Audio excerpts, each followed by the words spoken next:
Welcome to 1,000 Years Together, where on Sunday we put the Palestinian olive wood Christ head behind us and we talk about metaphysics and theology. And today we'd like to ask ourselves the question, is Peter Thiel the Antichrist? Now on Substack and also here on TikTok, I've spent a lot of time using Arabic and Muslim eschatology, words like Dajjal. I love the word Dajjal, which is roughly like the false messiah. I think in Arabic, a strict translation means the deceiver. So keep that in mind. And then I got another one recently, Al-Jassasa.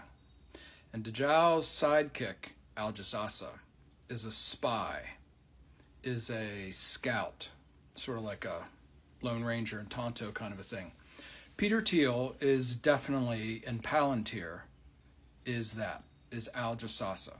So if you look at what happened in Ukraine when they bombed the strategic bombers and also what happened to Hezbollah and what happened recently in Iran, those strikes happened with AI and with technology inside the country. In other words, it was total spy warfare.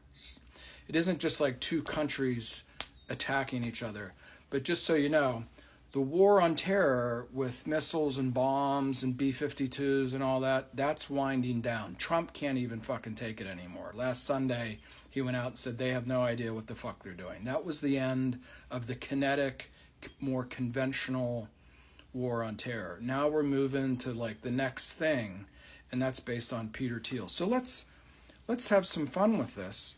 And remember what Peter Thiel said about the assassination of the UHG CEO. To those who think this shooter is a hero because he did it because he said this healthcare executive is presiding over a healthcare system which kills thousands of Americans by denying them cover, what would you say to them?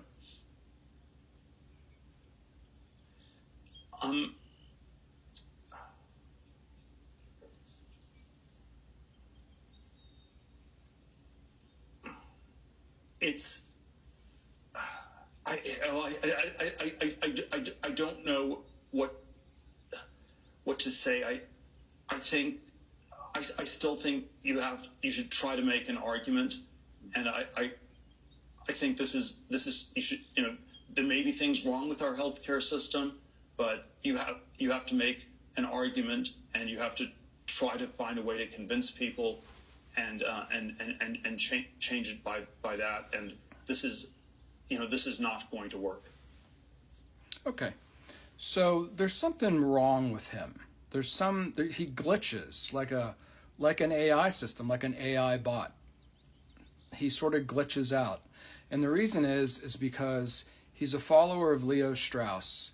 All the neocons are like Leo Strauss freaks. They all believe in this thing called the noble lie.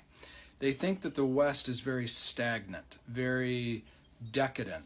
And the only way out of this is to let go. Remember when Elon Musk said the problem with the West is empathy?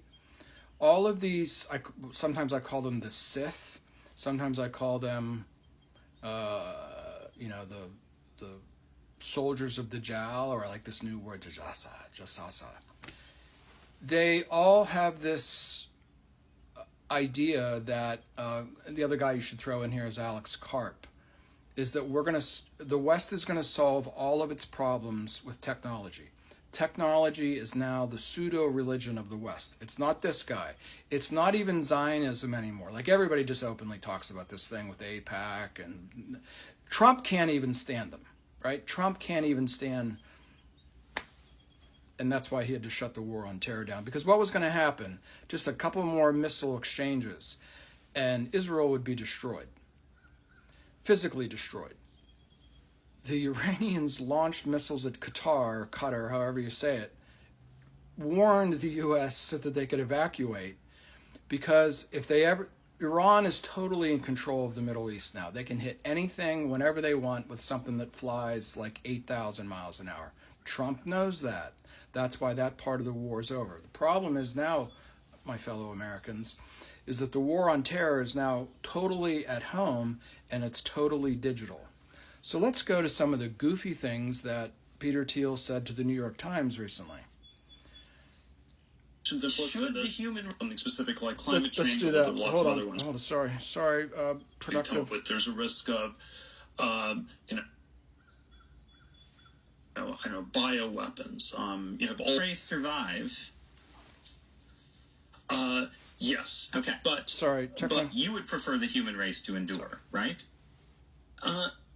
You're hesitating. Yeah, well, yes. I don't know. I would. This is a long hesitation. This is a long hesitation. There's so many questions implicit in this. Should the human race survive? Yes. Okay. But I also would I also would like us to radically solve these problems, right. And so. Because this is really he's afraid to answer his real thoughts. Okay, that's why he's glitching out. He is dissimulating. He is, and you've probably seen AI operates this way. Sometimes I watched a woman say, "Is ChatGPT run by Palantir? Owned by Palantir?" And the bot said, "No, of course not. It's not owned by, but we're owned by OpenAI, and recently we're valued at $300 billion, and we're definitely not owned by Palantir." And then she won't relent. She keeps coming after him, and finally he says, "Yeah, all AI in the English-speaking world is now controlled by Palantir." You understand, people, that the United States of America is now controlled by that guy. That guy bought J.D. Vance, bought the Trump administration. The Trump administration is being run by Stephen Miller, who's written every executive order. Trump is the good slave and the reality TV star. So, which leads us to is, okay, all right, let's all calm down. Which leads us to our next question. So, it's all of the different sci-fi scenarios. Obviously, they're Antichrist. How much time do we have? What does that mean to you? What is the Antichrist? How much time do we have?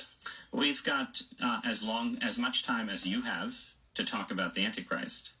All right. Well, I could talk about it for a long time. I think there's always a question. How do we articulate, some of these existential risks, some of the challenges we have, and they're all framed in this sort of runaway dystopian science text. There's a risk of nuclear war. There's a risk of environmental disaster, maybe something specific like climate change, although there are lots of other ones we come up with. There's a risk of, bioweapons. You have all the different sci-fi scenarios. Obviously, there are certain types of risks with AI. But I always think that if we're going to have this frame of talking about existential risks, perhaps we should also talk about the risk of another type of a bad singularity, which I would describe as the one world totalitarian state. Because I would say the political solution, the default political solution people have for all these existential risks is one world governance. And the Christian framing, which in some ways is the same question, is Antichrist or Armageddon. You have. Okay, so what he just did there, it's sort of like the guy who gives you your first opportunity to do cocaine. And he's saying, no, the real risk is that you don't do it. The real risk isn't me and Palantir and the fact that we're completely have taken over the U.S. government's computer systems and all AI based in the West. That's not the problem.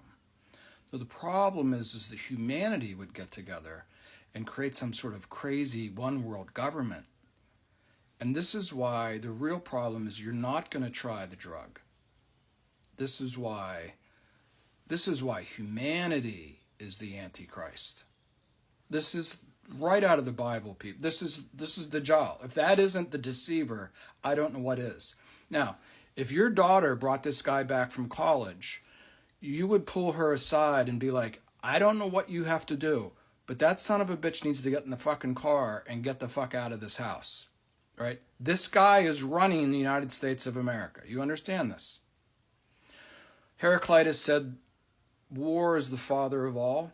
He also said, insurgency should be put down like arson. This guy is an insurgent. It's the Neo-Confederacy. The war on terror has come home.